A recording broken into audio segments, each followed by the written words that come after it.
Has being a Lions fan and the state of the Lions now and what they do to teams, has it ruined watching other teams for you? Absolutely not. Not for me. I watch it differently though. I watch it like how when I watch other teams, like I'm obviously watch the Bills and the KCs and the teams that we're going to play against. Like, how are we going to own up to them, face up to them? Like what we're doing at the speed we play and the different stuff. Are other teams doing gimmicks? I watch it a little bit differently as more of matchups, like who we face. I think I search around for better teams, but it's more appointment viewing, Neal. You're right in that aspect where I don't have to search for a second team or a third team to cheer on, right? I have my team, but I watch football to look at other teams to see, Amon-Ra St. Brown, can we exploit, these corners, or how are we going to run against this team? Or are we going to use Sonic or Knuckles here? What's Ben Johnson going to dial up? I think it's all more of preparation of what's to come. And obviously it's the NFL and you have to take every game seriously, but when this is what the mentality of the Detroit Lions is like the mentality of the Detroit Red Wings when I played. It's not what you're going to do to us, it's what we're going to do to ourselves. That's it. We come out, if I left and right and we go out and execute, you got no chance. That was our mentality, right? When we didn't do that, we could be beat.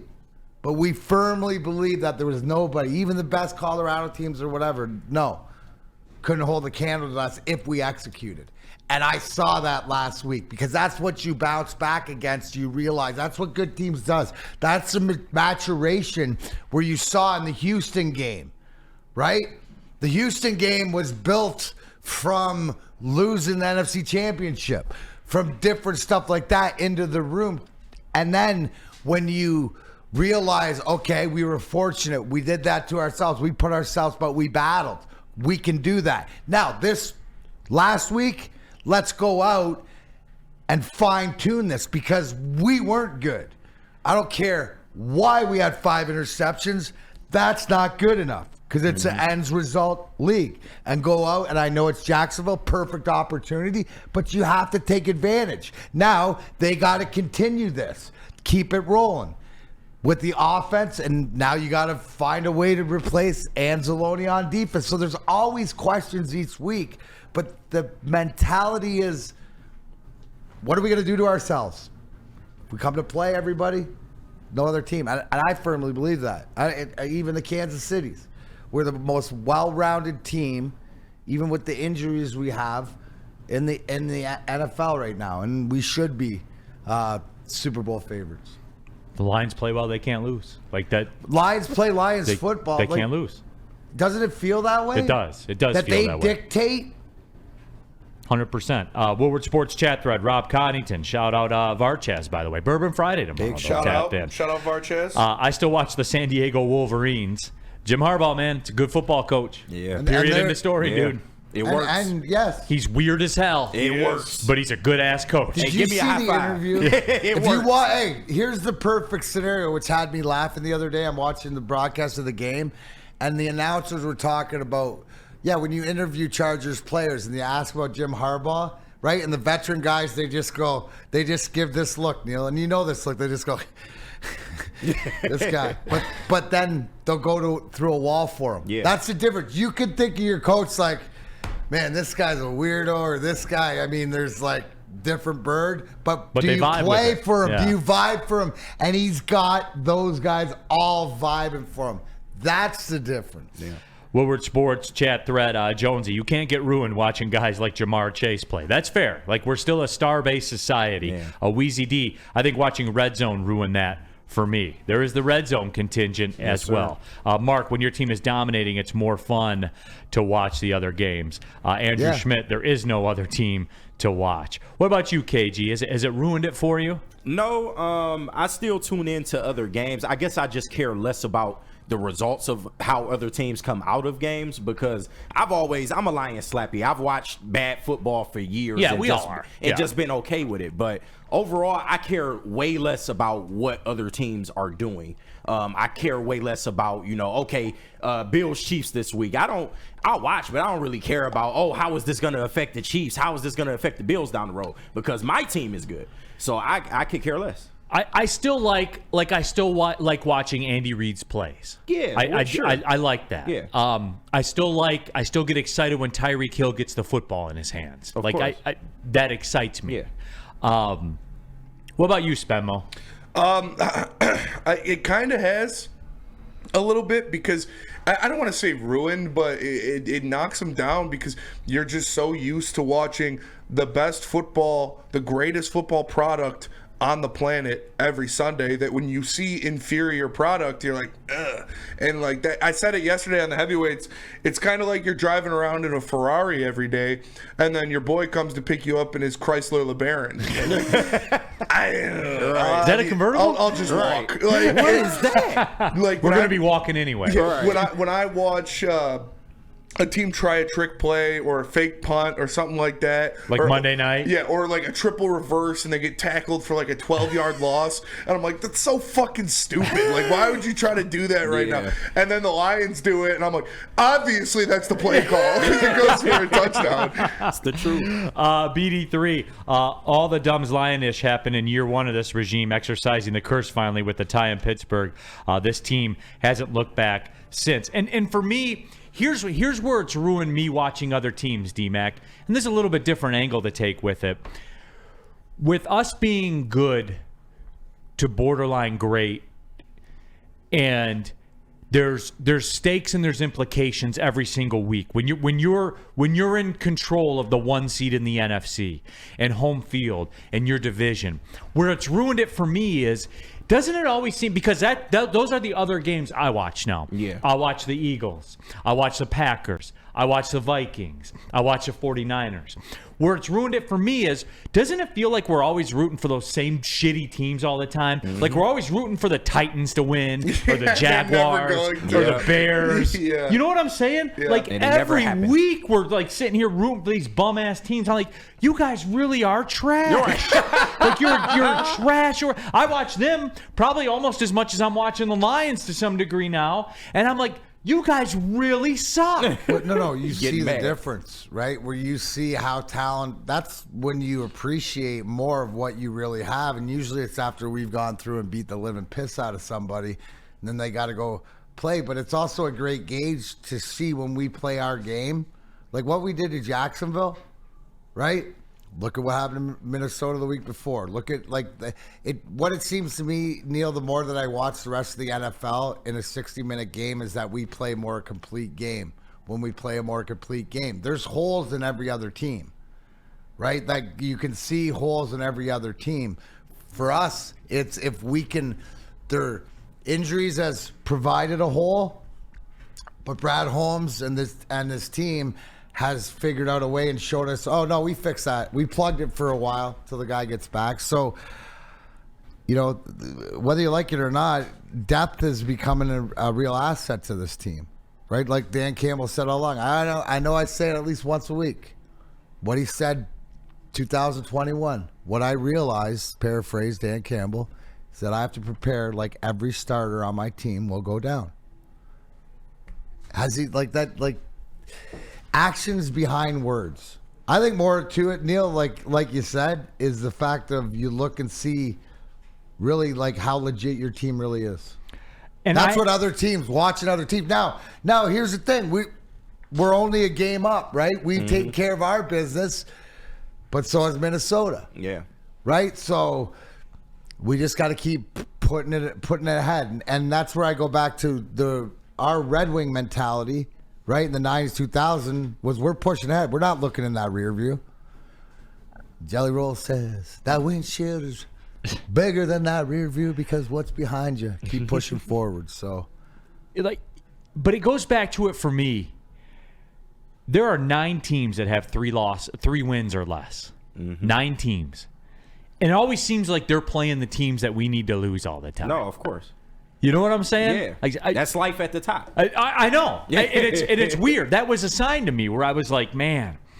No, but then here we are again. The Titans are playing someone we need them to beat again, and guess what? They're not going to. Like that last week, right? Where you got Green Bay and the Bears, and you're just praying and then the Bears hit are winning. That kick because they got no bit. You're watching that game and going, oh my God, if we don't absolutely mollywop this team, but you got Green Bay on the ropes and you can't finish them up. That's the frustrating stuff. Because I put the reel out there where I went grocery shopping during the fourth quarter of the Lions game. As you should. So I had the earphones in.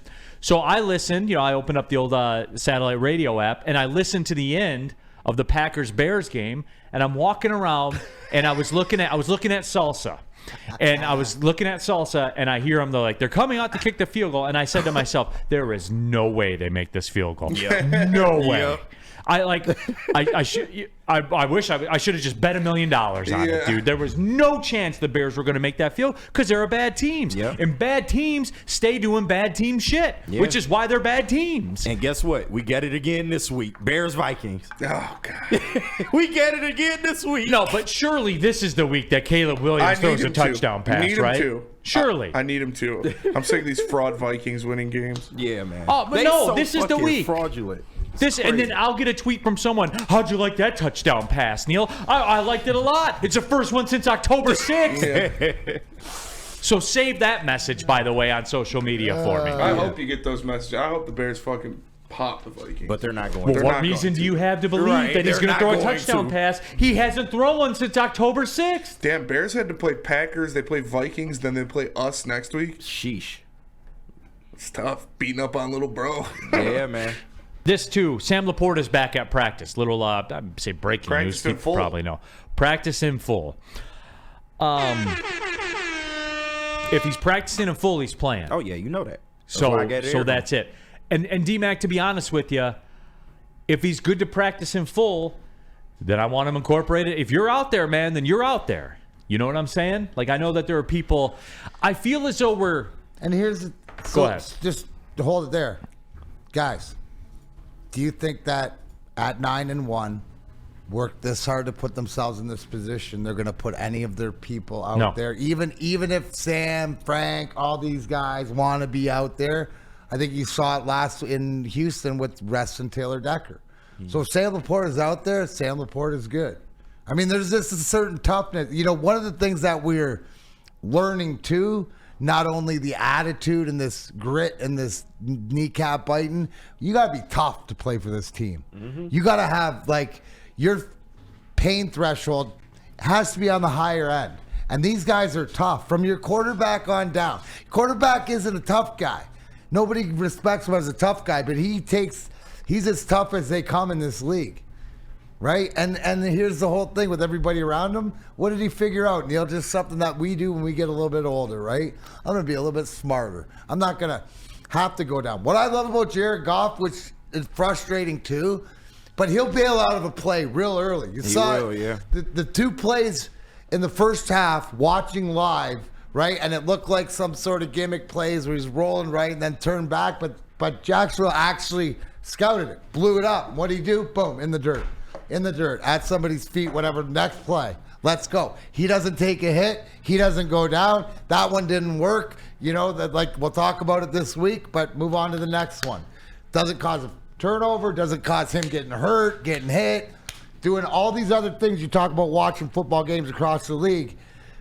Watch other quarterbacks and then be grateful of what you got. To whatever, just talking a little bit. But the Caleb Williams thing and the glaring thing is the touchdown passes. But if you watch the games, there's that offense. They're not together. No, not right? at all. You know what I'm saying? There's something going on in that locker room that's even worse. And as a young guy, you want your veterans rallying behind no matter what, at least with aesthetics that we don't want to know about, right? And they can do it at the practice. This is seeping out where what you said, DJ Moore, their best receiver probably, quitting on him. Yeah, it's bad. Neal, you called it. It was always going to seem to always end this way. We talked about that on heavyweights too. That's on Eberflus. 100%. DJ Moore walking off like that, that's on leadership and coaching. Because could you imagine if a Lions wide receiver walked off a play that was still live? Dan Campbell would be holding his helmet as he sits on the bench saying, you're not coming back in until you get this from me. No, Spenny. Difference is Dan Campbell wouldn't even have to move that way. There'd be friggin' 20 other guys. The players that would do the work for him. like the accountability to the There it herd. is. He wouldn't have to do it, and he'd be shaking his head. Wait till you got to go home then after getting through the brotherhood. Mm-hmm. I mean, that's the word. That's where they're not even holding, like even the veterans holding DJ Moore accountable to the frustration. We can't do this to this kid. No. Allegedly. And that, to me, where's that go back to, Neal? That goes back to the top. That goes back to the coaching and whatever you talk about, Eberflus or whatever. Allegedly. And they're going to bail on the coach before they bail on the quarterback, even though. I don't know. They asked for Tyler Bagent. That's what I was going to say. Like, allegedly, they asked the to vets start in the Tyler room Bagent. want to change, and it's getting out. So somebody said it to the media. Like, again, you talked. It was never not going to be this way. Like.